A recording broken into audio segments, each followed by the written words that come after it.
Hello and welcome to another Thought Provoker.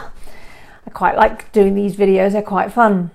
I wanted to talk about something that seems to have been popping up a lot in a lot of conversations I've been having recently, and that is circles of influence. I've talked about it on my retreats, I've talked about it in my coaching. It seems to be a bit of a theme at the moment. Now, circles of influence was a term that was created by a guy called Stephen Covey, if you want to look up more about it. And what he talked about is that there's certain areas in our life where we have influence, and then there's certain areas in life where we have zero influence.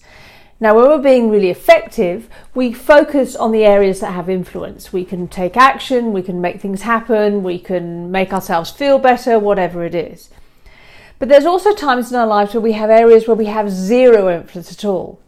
Things like when we're looking at things in the world news that really annoy us and upset us, and we get really frustrated and angry.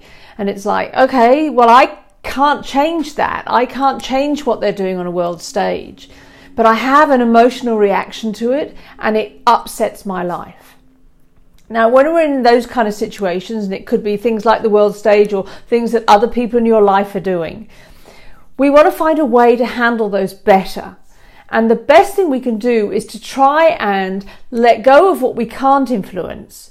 But instead of just trying to ignore it and stuff it down, which doesn't work, what we have to do is find a way that we can bring it into our circles of influence. So let's take the world stage as an idea. So I'm looking at something that President Trump is doing, which I don't particularly like, and I could get really frustrated. Now, what the first question I want to ask myself is, what do I want to feel? What is it that I want to feel around this situation? Now, I'd like to feel better about it. I'm never going to feel better about the actions that somebody else outside my circle of influence takes, but I do have a choice over how I can address it. So I want to know, I want to feel better. So the next question I can ask myself is, how can I feel better about it?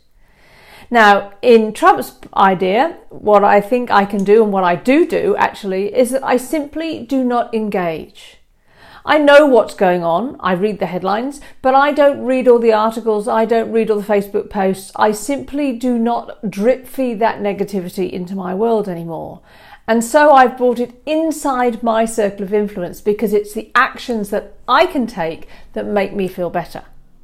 So my action to bring it inside my circle of influence is not to engage with it so much, and to focus on good things that are happening in the world, things that people are doing well, reading positive news, for example. So that's an example of how you can bring things back inside your circle of influence.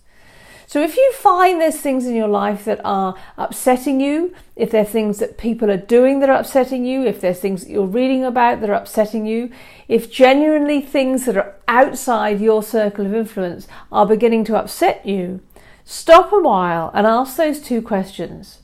What do I want to feel? And really understand, what is it you're trying to feel by wanting that outside of you to change?